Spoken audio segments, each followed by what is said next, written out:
Edward, Good morning. thoughts on bringing back the old intro? I didn't know that was the old intro. I was about to comment on how the production value skyrocketed. Yeah, that was our old intro, but I'm thinking of bringing it back. I missed the start of it though, so I like it. Yeah. Comment? Talk to me. A little bit too long. Yeah, which is why I cut the start of it out Yeah. before we actually started, starting. Yeah, okay. So we've started now. Yeah, right. How are you? Good, mate. How are you? I'm doing very well. Thank you for having me. Hey, it's bloody good to have you on. To the people that don't know Ed, he's been around a little while. He's been on the podcast before, which is one of the reasons why I wanted to get him back on and hear his growth and progress over the last couple of years. But in a nutshell, who Ed? Who Ed? Who Ed? I was trying to think of something funny. Who is Ed Wischer? I am a filmmaker / photographer based out of the Mornington Peninsula. Primarily work with small businesses at the moment and do a little bit of documentary work. Beautiful. But it hasn't always been that way. No. Where was Ed last time we were on the podcast? Do you remember? I was still in the glory days of Cadbury. And I'm really upset. Door-to-door salesman. Door-to-door salesman, just knocking on. Do you want some twirls? Pretty much. And when no one wanted twirls, I got the twirls. So it was... Did you get the twirls? I can't remember. You gave me a couple of boxes of twirls. Yeah, okay, that's right. And then you left. So it was a real That's right. I can't remember if you're salty because I didn't get the twirls. I reckon you didn't have catfished me into your friendship by giving me a box of twirls and going, hey, this could be a regular thing. And then Life hacks, everyone. If someone doesn't like you, love bomb them. A Twirls. little bit toxic, but it works. It worked. Yeah. And hey, you're still hanging around. So, That's I mean, and the reason I got you on, because I've seen your growth and seen your business growth and your capacity to actually make good content. Not that you weren't good before, but it has skyrocketed over the last few years. So I want to talk about that. I want to talk about that process. So when you left Cadbury, what was the main reason you decided to give up a assume well-paying, stable corporate job to shift into being a not well-paid, unstable small business owner? Well, truth be told, I hated the job. It was very much a progression of this is what you should do. Yeah. And I'm sure a lot of people have had this experience. Go get the safe job, go through uni, get the safe job, and then just work away. And that very sort of old school mentality of just get the good job, chip away, do your 40, 50 hours a week, and then, hopefully you'll wind up with a nice house by the time you're 65. Buy a boat when you're 45 and... Hate it, and then realise you've wasted the last 20 years of your life. And, and then I was fortunate enough to fall into photography and just thought, I really love doing this. And it was very much just a hobby at the start, like something I'd do on the weekends. And then one person just offered to pay me to do it. And I was like, I literally had zero idea, because this was before Instagram was really a big thing and social media marketing was very early on. So people weren't really paying for content that I knew of. And I wasn't in social media that much. So I didn't know businesses would pay for people photos. Were just snapping photos and growing organically that way. I knew there was photographers, but I thought I still had the old school mentality of that's your Vogue cover shoot things, and I thought it was a very select few people that were actually making money with photography. Yeah, the sort of money that you could live off anyway. So someone asked me to take some photos for them, and they paid me. I remember exactly how much it was, $400, and at the time I was making $650 a week at Cadbury. So I was like, holy shit! I just made 2/3 of my weekly wage from doing a 1 hour photo shoot. Yeah, wow. They pay me very well. I look at the photos now, it's fucking dreadful. I wouldn't pay for them, but so it was just this light bulb moment. It was I can do what I want to do and do something I love, and get paid for it. From that point in time to when you did pull the pin, how long was it, and what was the process you went through? It was about a year. Yep. And it was honestly just a shitload of work. As much as cheesy as that sounds, it was. I was living with my brother at the time, and he can testify to this. I would do my Cadbury work, and honestly, as soon as I did my 7 hours, I figured it out. It was 7 hours and 40 minutes a day I had to do to hit my 38 hours. It would literally be like that, and it would just be I'm out. I'm done. And then it would literally be 6 or 7 hours every night, and then pretty much all day Saturday and Sunday just working. So probably whatever that works out to, an extra 50 hours on top of my normal job, and that's all I did for a year. Yeah, how did you start to get the work? Was it literally just sticking your hand up and saying, I'm taking photos, $400 a photo shoot now? It wasn't even that, it was all free. Yeah. I literally so I started in cafes, and I literally just Google an area, cafes near me or something like that. Yeah.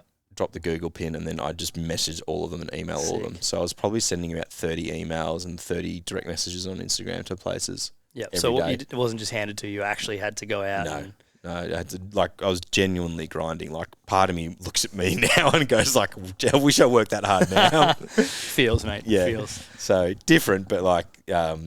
was incredibly hungry for it. And it was like driven by two things. I really wanted to do it, but I really hated my job. And I think you've probably seen this with a lot of things, and probably with Virtus as well, and with your clients. Like, negative motivation could be almost more powerful than positive motivation. Yeah, I mean, it's one of the really simple bits of advice I give our mentorship students. It's like, you'll find out what you want to do by doing the stuff you hate. I still remember certain parts of my placement that I loved and certain parts of placement I hate, and I was just like, well, that one's off the list. And it allows you to, for most people, they don't know what they're doing and they don't know what they want to do. And I still have days where I'm like that. You would still have days where you're like, what the fuck have I done? I don't have any twirls in the fridge, et cetera, et cetera. I'm miserable. But like those times are far outweighed by the good stuff. Now, but maybe not most people, but for a fair whack of the population, people don't do what they love to do. What was the thing because you'd obviously plan to pull the pin, but planning and doing are two different things. What was the thing that got you over the edge that allowed you to go, yep, I'm done? Was it a certain monetary number? Was it a certain number of clients? Was it just a time period? To be honest, it was more negative. Like, I just got so over the job. I just hated every aspect of it. Like, I was in sales and I just fucking hated sales in the capacity that they do it. Yeah. I think it's really hard to be good at sales if you don't believe in what you're selling. And I'm not a big sweet tooth. I can't say I love chocolate. Like, I'll eat it if it's in front of me, but I never go out of my, it's just not something I care about. And the general idea of forcing confectionery down people's throats, and once you learn about the marketing they do and how much they dive into psychology of getting you to eat more, it just felt really slimy. Yeah. And then I was also in the small business segment, so I was going to these milk bars and these like little corner stores and all this sort of stuff. The people that were like really struggling for money and like trying to do these aggressive sales tactics. Yeah, and I could tell they didn't want them. And like, I remember going out with my area manager at the time, and they just kept on saying, like, you've got to keep pushing, like, overcome this objection. And for me, it's like, well, if the dude's got 5 objections to why he doesn't want this product, maybe he just doesn't want it. And and it also felt really unsustainable, because it's like, so I force these chocolates down his throat. He buys them, they don't sell. Yeah. He throws them out. And what, you want me to come back in the next month have the same, like, hey, there's just more objections. So and then there was just a lot of like the corporate bullshit. Like, one thing, and my partner can attest to this, I hate being told what to do. Like, I hate it. So for me, when I was like, I was ready to take the next jump and progression, and they're like, well, you're going to have to sit on it for 9 months to 12 months until a position comes up. Yeah. I was like, fuck that. Yeah. Like, stuff that. Like, having someone else be like, this is when you're going to progress, rather than me being able to go like, no, I'm ready to go now. Yeah. It's just like, I really didn't like that. Yeah. I mean, there's something really powerful about being responsible for your success or your failures. I remember certain times in business where I'm like, fuck, it's all on me now.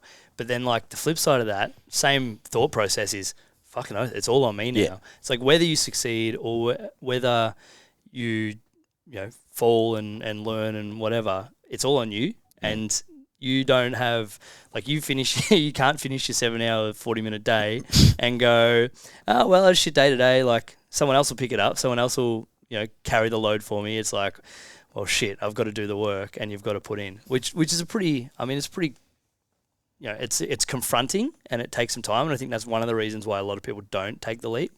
Would you have any like short form advice for anyone who's like, I hate my job, but I don't know what to do, like Ed did? I'd say experiment, because I think a lot of the people don't even try and suss out the options that they have available to them. And also, like, give it a proper crack. I see a lot of people try something for like an hour or two, or they do it for a week. Yeah. And they're like, oh, I don't think it's for me. Like, I see that a lot.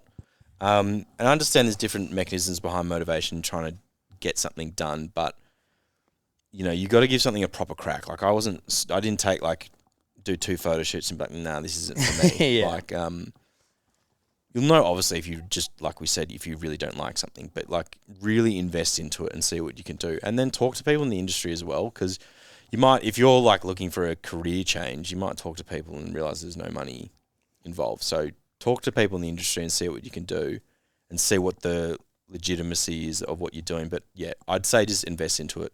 Like I've always said this, I'm going to correct myself. My partner says this because last time I was on a podcast, I said something that she says to me, and she was like... And you claimed it? Yep. Yes. And she was like, I told you that like the week before. I was like, oh.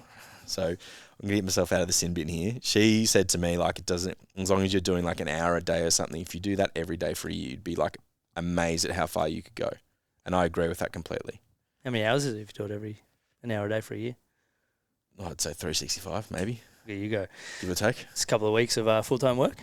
Pretty much. Almost 10 of them. Yeah, but I think there's also like a really amazing feeling and a self-confidence that you get from actually going out and doing something on your own terms.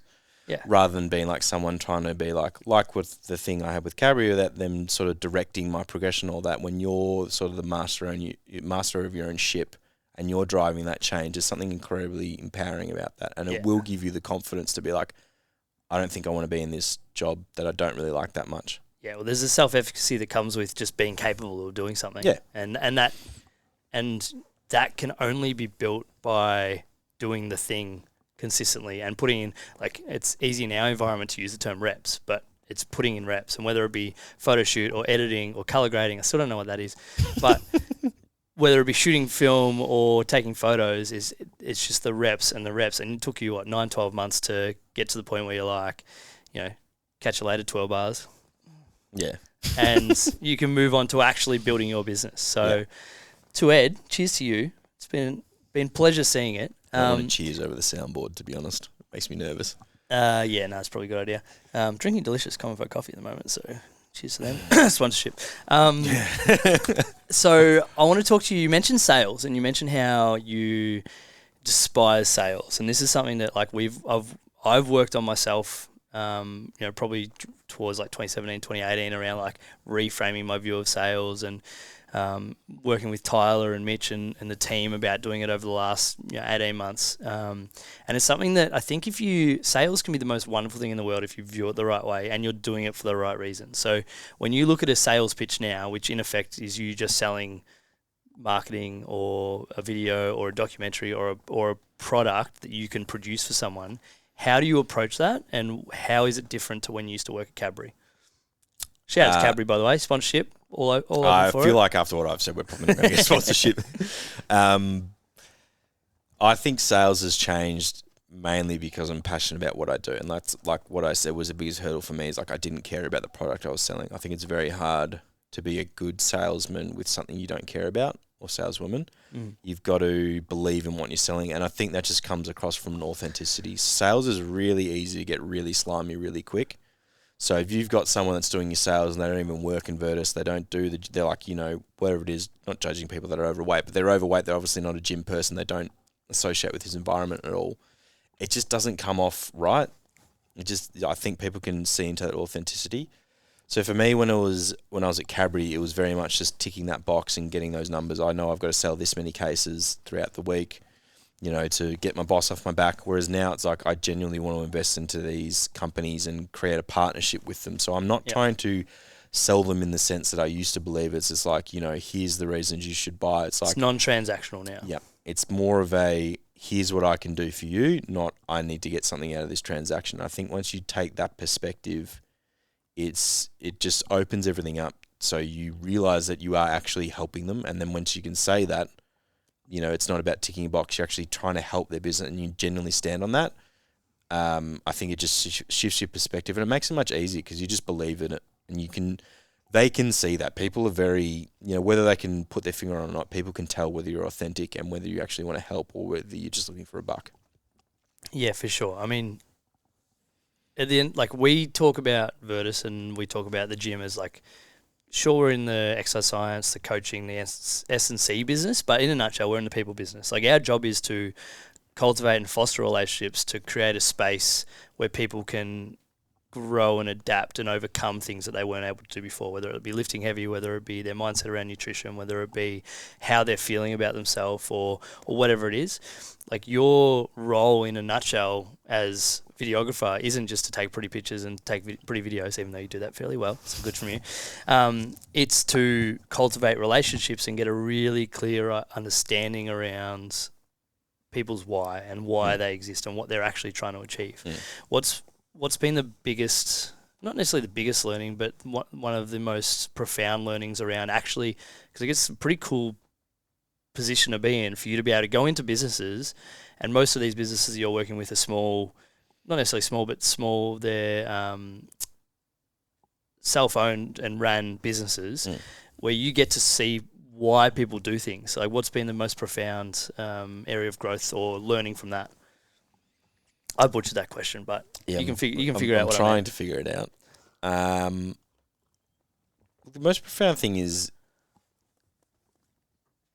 from a business perspective, it's been fascinating to watch how different businesses operate. Because obviously, with my niche, my skill set is I can go into any business really, because it's just a documentation of what's happening, and how you present that in the edit will depend on what sort of content you're going to get. But for me, it's being able to watch how different models work, like a membership model versus a transactional model, like a cafe. Yep. So from the business point of view, that's been amazing to see how different it is. But from a storytelling and creative process, it's been amazing to see how similar they all are. I know what makes a successful business, and it is people, 100%. Maybe not if you're an e-commerce guy and all you do is drop shipping or whatever. But when you're brick and mortar small business, it's all about your people. It's about how you treat your community. It's about how you foster your community.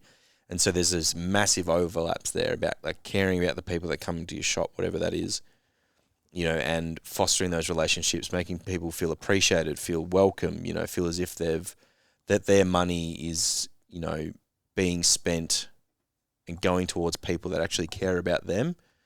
So seeing those overlaps has been awesome, because there is a huge overlap in terms of how people engage and foster relationships and success, from what I can see with small businesses. Obviously community is a big part of, it's always one of the pillars of your business. What are the other pillars that help support that allow you to make sure that the product you deliver at the end of the day is, one, what the people are after, and two, adds the value that they're after? Probably the biggest pillar, it's not actually community, is communication. Yep. And I think that's something that a lot of creatives can do poorly, because we tend to be introverted sort of people. As much as I can talk a shitload, I'm pretty introverted. It kind of goes with the territory, because I sit in my room all day editing. I'm not saying anything. I'm sitting there for 8-10 hours without saying a word. Yeah. So for me, it's about communication. Really, if you can really understand what a company's trying to do, what their why is, what their mission is, then your videos will be a million times better, or your creative will be a million times better. Without having a genuine conversation about what the business is about, and having that sort of discovery of learning who they are and what they do and why they do it, you can't really create effective content. I couldn't walk into Virtus without knowing you and just I can make a cool video. Yeah. I can make a video that'll get you, lots of likes and all that sort of stuff. If you shot once, you shot twice, you might get half as many likes. Again, it's just going to be there's no it's just going to dwindle down. It. Whereas I can come in now and spoiler alert, we've got something exciting coming, but that sort of stuff that we've been talking about, this in-depth stuff, is going to engage people and foster community more than any sort of flashy sort of video is ever going to do. Yeah, so that comes from the understanding of the business and what they do. Yeah, there's layers to engagement, right? And this is something that I really want to talk about, is what you've learned about social media and what you've learned about marketing, and how it all fits into your end product and your end result that you're after. But yeah, for sure, and it's almost, as a business, that's one of the hardest things for yourself, is to know and to be clear consistently on why you exist, what you're trying to achieve. And in of itself, a business exists to provide value for either the people that run it or the people that are a part of it. And usually that value is, there's many different resources that come from a business, but the main one is money, right? Most people run a business so they can pay their bills and support their families and, get from A to B. But what you've learned and what you mentioned before is businesses are obviously so much more than that. There's so many more dimensions to a business. Have there been businesses where you've had to coax out that why?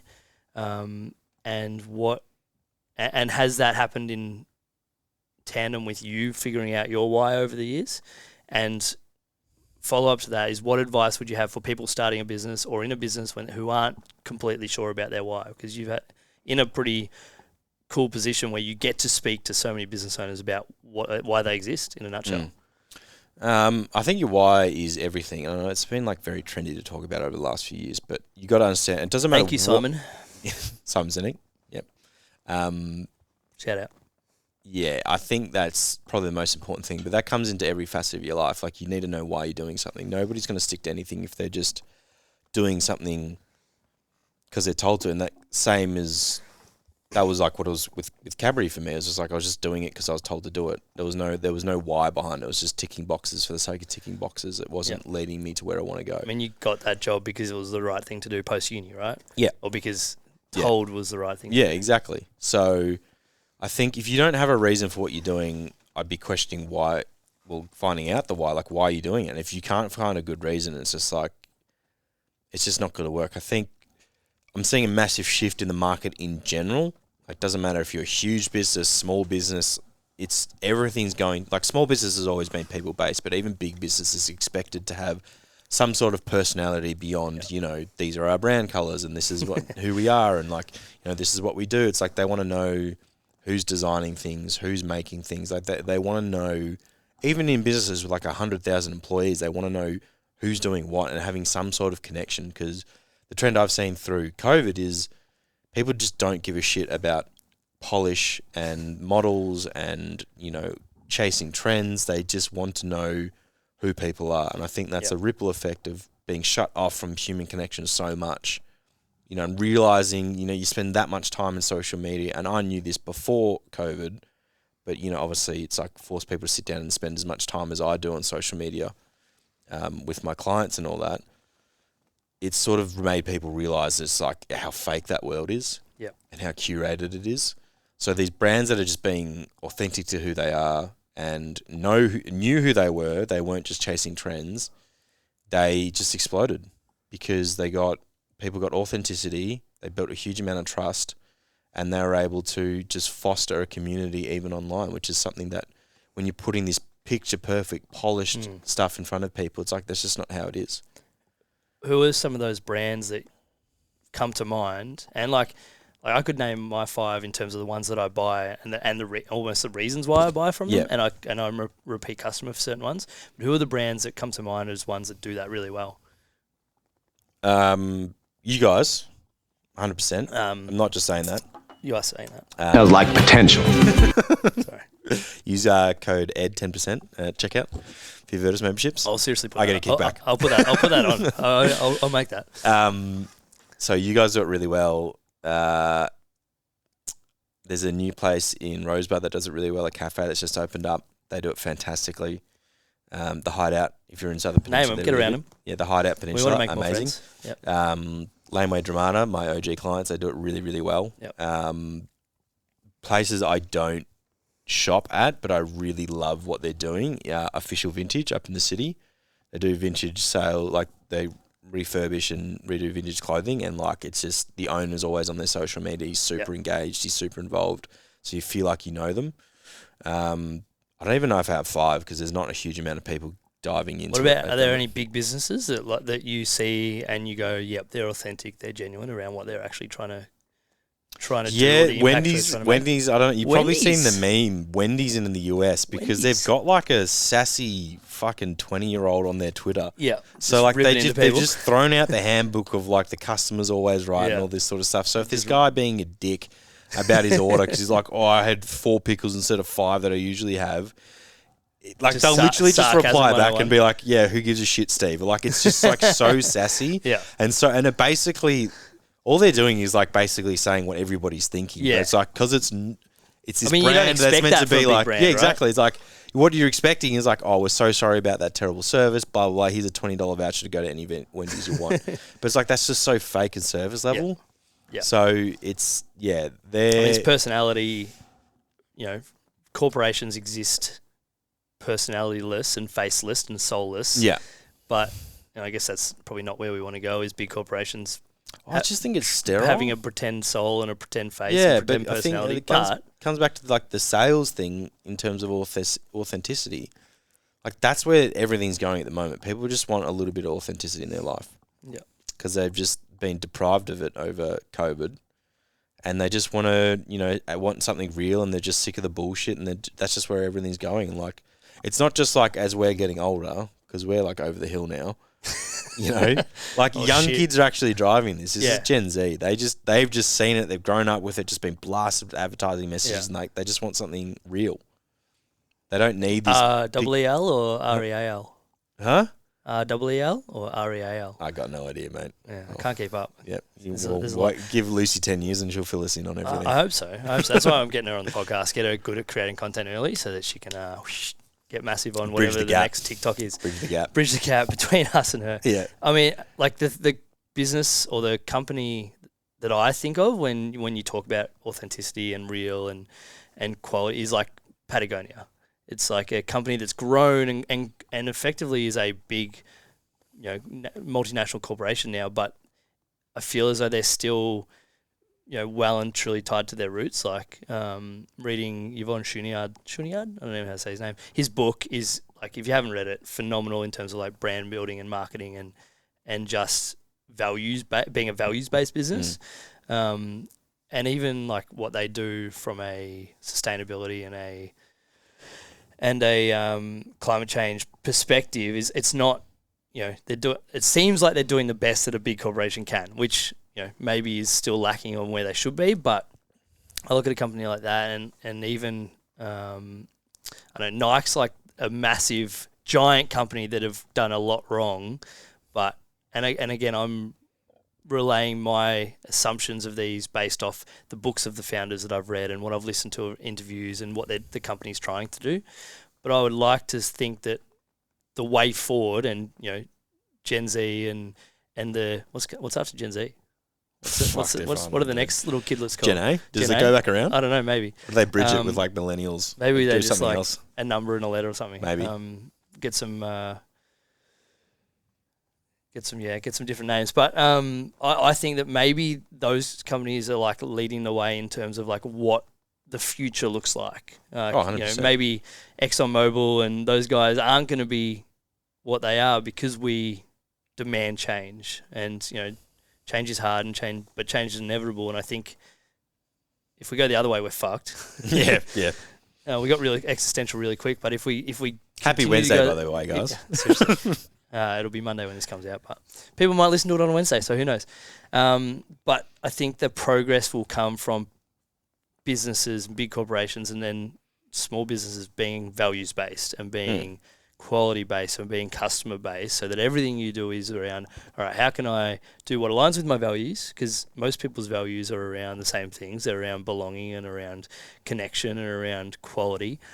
How can I do that and deliver my product to a consumer base that actually gets something out of it and actually moves us forward and actually grows? Yeah. But these market leaders are pushing the shift in the standards that we have as consumers.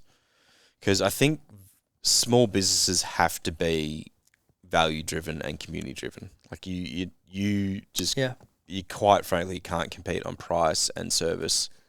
Service in terms of like convenience as a big, because they just have these fucking billions of dollars behind them. Like you can't, like what are you can't compete with that. And then there's obviously economies of scale and all these things. We're actually bringing in a $6.99 membership next week. $6.99? Yeah. Thoughts? Really? Weekly $6. $6.99 a day, or? No, you just rock up and for as much as you want, $6.99 a month. Thoughts?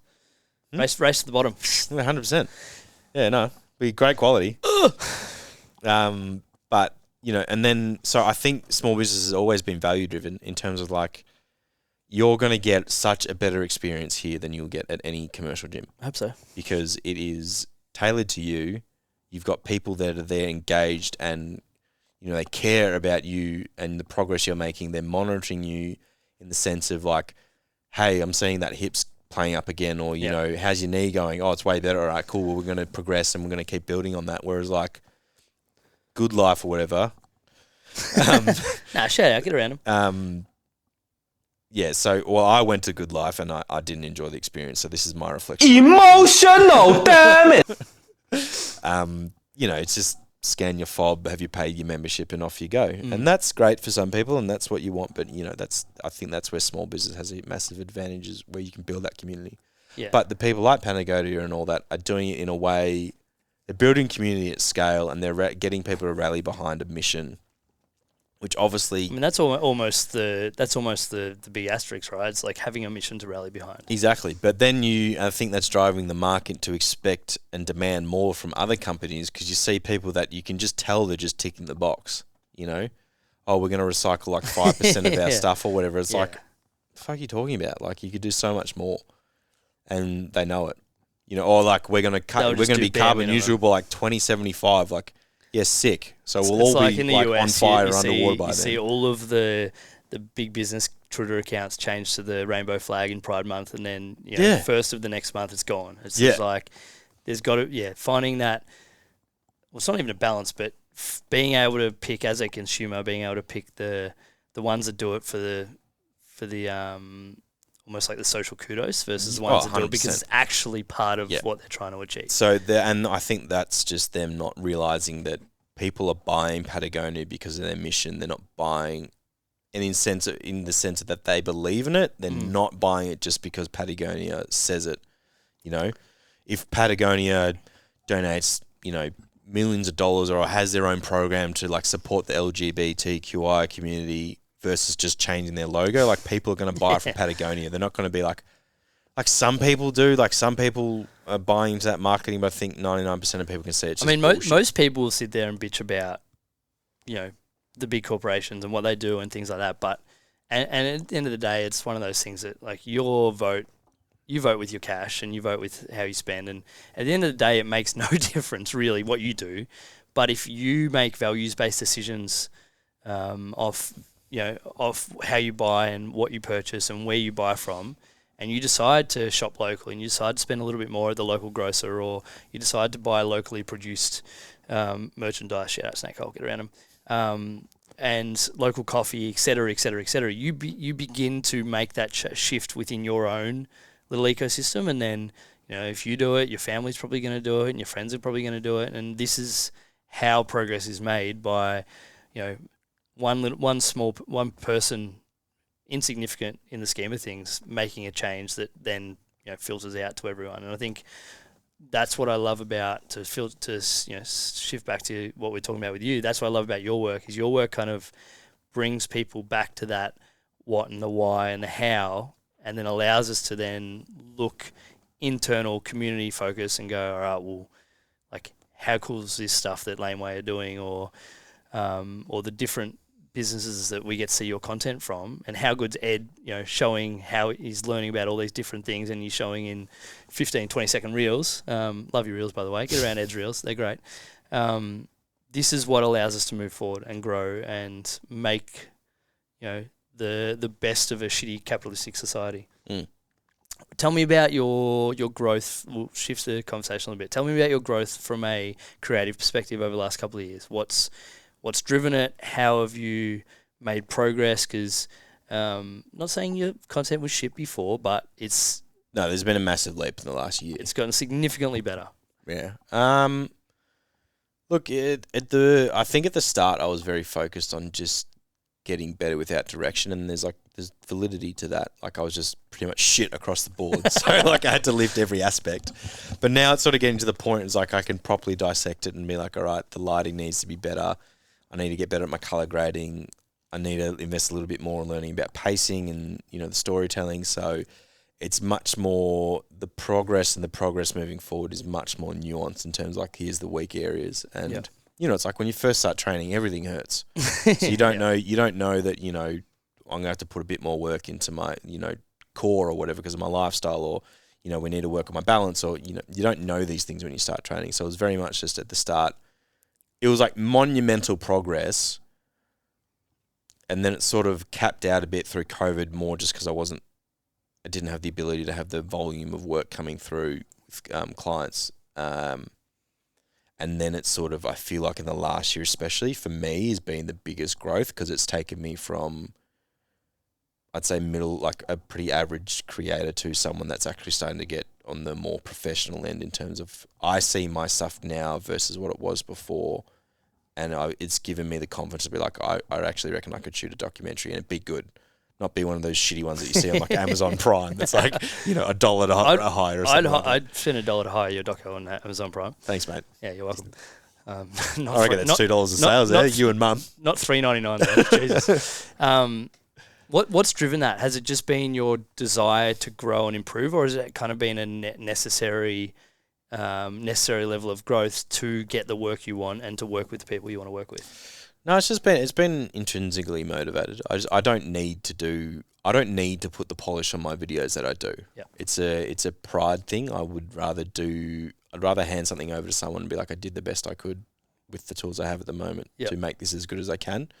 But I also am a pretty firm believer in, like, it's hard to take the next step. So if someone wants me to shoot like a big production and they're seeing my work now, it's not up to that ability, whether I'm getting paid for what I'm doing now to reflect the work that I'm doing in it, which in terms of the color grading and these like more detailed end position, like back end sort of stuff that I'm doing, I'm probably not. But I feel like I need to have something to show that. But it's also like if I get the opportunity to step into that position, I want to be ready for it. Yep. I don't want to be walking onto set and being like, I don't really know what I'm doing.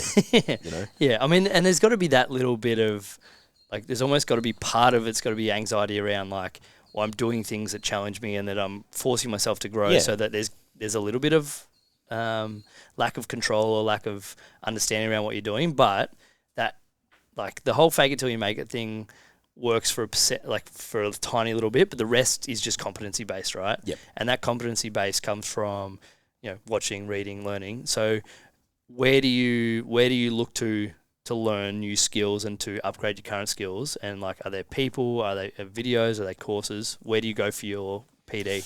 At the moment they're courses, but it's the thing is, like, you can get a lot of stuff online for free.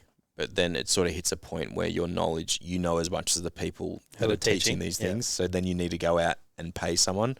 Because if someone's super advanced in their career, like, they're not going to give out this information for free. Like, if they're a market leader, why would you, give it out for free? Because it's like, I know someone will pay $800 for this 6-hour course. Yeah.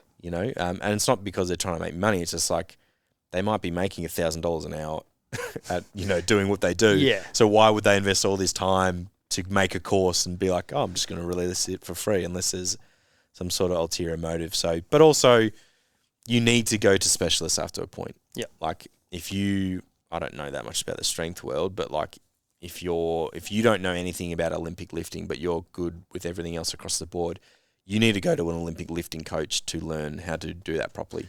You know enough for that example, so good from you. Yeah, so, like, for me, one of the big things I've been focusing on is color grading, which is like a huge differentiating between looking at a still or a frame from a movie to going like, oh, that was shot in a video camera versus that's like from a movie. Yep, gotcha. So, and there's like a full psychology behind everything that happens there, but the actual tools to do it are extremely complicated. Yeah. So that's been a big one, but I knew I needed to go find courses from professionals in the industry and invest that money into it. Yeah. So is that like Vince Gilligan shifting when he's going back in time, shifting it to black and white, and when he's in Mexico, shifting it to a nice huey yellow? Yeah, pretty much. That's color grading in a nutshell? Yeah. There you go. Actually, something that fascinates me is, I'm just assuming that this is a misconception.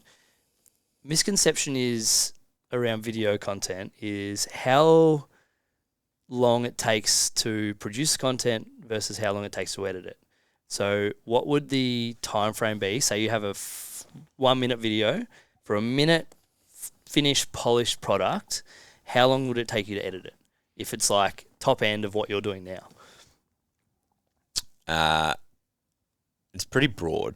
Like, if I was Give me an answer, Ed. going all out, Yeah. like roughly All at out, the right? moment, for every hour I'm shooting is about 4 hours at home. Yeah. So you're like 4x. Yeah. That's crazy. So that, and like people, so when I'm billing, I bill just by the hour. It's way easier for you to go like, I'm here for a day, so it's going to be this much, and people Yeah. kind of. But then go you like, build that into your price. yeah, exactly. Like it's easier for me to go, and much more easy to swallow if I go. It's this is not how much I charge, but here's $1,000 for the day, and people go, oh geez, that's a bit expensive. But you're not realizing if I'm there for 8 hours, I'm going to be doing 32 hours on the back end. Great maths. Yeah. Good from you. Yeah, I have to do it a lot. What are the misconceptions around your job? Because I guess every industry and every job has things that they would like to clear up with the general population. What are the things that you're like, I wish all my clients, or I wish all the people who consume my videos, what do you wish they knew? One, you get what you pay for, big time. Like, hey, that's true for everything in life. That is, it is a pretty good rule of thumb. Like Yeah. there's some outliers, but you definitely in this industry you get what you pay for. So if you've got a cousin that can do it cheaper, I can guarantee you can't do it as well as me. And it takes a lot more time than you think. So I don't tell people that little rule of thumb until unless they really start and push back on the price. But it takes a lot more than you think, and there's a lot more that goes into it. And just in general with service-based stuff, and this is the same with like, I'm sure you get this, is like, you're not just paying for my time, you're paying for my expertise. Yeah. And you're paying for me, it's like my gear, and you're paying for all that. So the biggest misconception is it's like it takes a lot more time and effort than you think. Yeah. And it's not just, my job isn't finished once I've left the set or your business. Yeah. So I think that's probably the biggest one.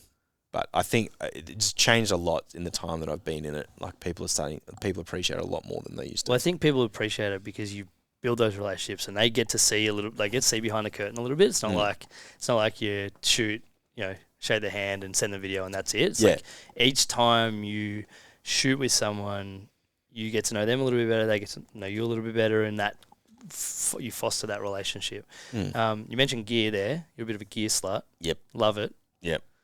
Tell me about, like, I guess this is something, knowing how much you spend on some things, it blows my mind. But talk to me through your relationship with gear and buying new gear, because it's one of those things that it's like never ending, right? It's like there's always more and better. And this is the thing I love about the gym in a nutshell. Like, sure, we can get new machines and we can get nicer barbells and we get nicer plates. But at the end of the day, a barbell's a barbell, unless we're in competition and things like that. So cameras and the tech world is so evolutionary in terms of like every 6 months there's something new and something better and something more expensive. So one, how do you keep up with that? Two, how do you control yourself, if you control yourself? And three, like, do you set like process and system around leveling up as you get better?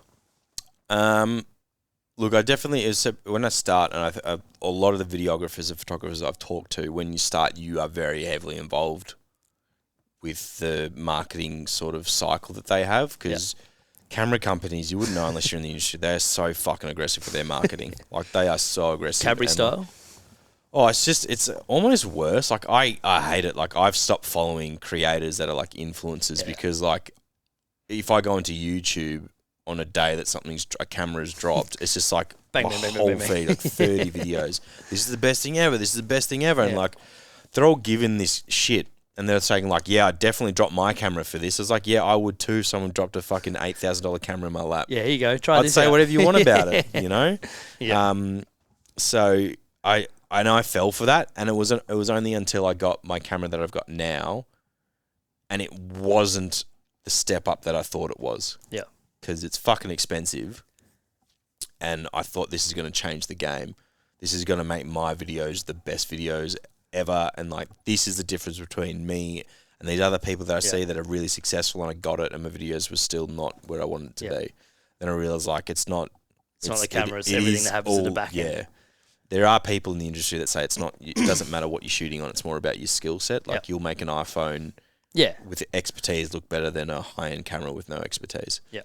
And like, you don't even have the knowledge and the capability to like execute on what the camera can do in terms of how much it gives you to work with in post until you've got Yeah. all that knowledge. So my relationship with gear is much healthier now. Like I know from a genuine need. So like I've just bought a gimbal, but that's because my other one is falling apart. Like it doesn't balance properly. So I need that. Like I know I need that. It's not like, oh yeah, that'll be really cool. Need it. I definitely need it. 100%. And like I'll only buy things when I think they're actually going to genuinely bring value to my business. But I've also just set myself a budget every year. Yeah. So it's like if I really want that camera. Is it a soft budget? No, I've got a pretty soft budget. No, I'm pretty good with it. But it's been the first time ever that I've been really comfortable with my gear set and I can do everything that I need to and a bit more. So look, there will be new cameras and all that, but it'll be if the opportunity arises that I have got a massive project and I can budget that in to the point where it's like, yeah, no, my current cameras aren't capable of executing to the level that I want. Yeah, it allows you to level up. Yeah, yeah. Whereas before it was like, if I get the camera, then I can do the job, you know? Or that's so when it the almost work will has to come. be like a needs analysis. It's like... Yeah. Yeah, which, there's if we build it, they will come. If you buy it, they will come. But then there's also like, we'll buy it when we need it. Yeah. Which is a good place to be because then you can plan it in and almost quote it in sometimes. Yeah. For the big ones. Where to now? Where's the growth? Where's the progress for Ed Wischer Productions? Well, Ed Wischer Productions is going as of start of next year. It's going to be switching over to a new brand, which I've just finalised, which is cool. Going to call it Mango Media. And you'd laugh. But there's no context here. We're not telling you anything, but that's good. Good for me. Mango Media, great. Do you want to know why? Why? Have I told you why? Have I even told you this? No, tell me. I think I told Coop. I think Coop's the only one that knows. Hate that guy. If you look in all my videos, in the background, there is a plush mango. I don't know where. I think my mum got it for me once. It's just You're like taking the piss. Just no, 100%. There is not. 100%. Oh, as in your in reels? my videos, yes, in my reels. I told you to call it Mango Media. Did you? Yeah. When? The other day. When I told you I'm calling it Mango Media? Yeah, but I called it. No, it was already called Mango Media. I told you. Check your messages. I know, but I thought you were taking the piss because I already told you. No, I was taking the piss because of something you said that... Anyway, not important. Ask Coop. I talked to him about this like 6 weeks ago. Anyway, not important. Yeah, we'll have this tiff later. So moving away from being a freelance into a proper media company. Perfect. So I can take on bigger projects. What does that... Yeah, so what does that look like in terms of like the actual nuts and bolts of building that out? Because I imagine it would be along the lines of... And completely different industry and completely different example, but I know what I know. It would be like going from being a PT at a gym to going, I'm going to open my own gym. It would be effectively the same thing. There's so many more layers and so many more things that you have to think about and build out and systemize and build process into. So what does that look like? What does the process of that look like? Look, the biggest like areas that will need to change is like my customer intake, how I deliver things. When you're a freelancer, you'll get lots of marketing companies and, businesses coming going, I need this 60-second video. We need 3 promo videos from this event. I want to switch that to being like, let's have a partnership and a creative process where production companies get that, freelancers don't. Freelancers are like, you're the guy, you execute it. That's how it goes. So it's about changing the process in which customers and clients come in and we discuss what they're doing. And so there's a lot of back-end boring stuff that I got to do, but it's more about, setting it up so when you approach me, you're coming with the mindset that we're a partnership. We've got a problem that we think a video can solve or a campaign can solve, and we want you guys to shoot it. So I've got an editor now, so it'll be me and him.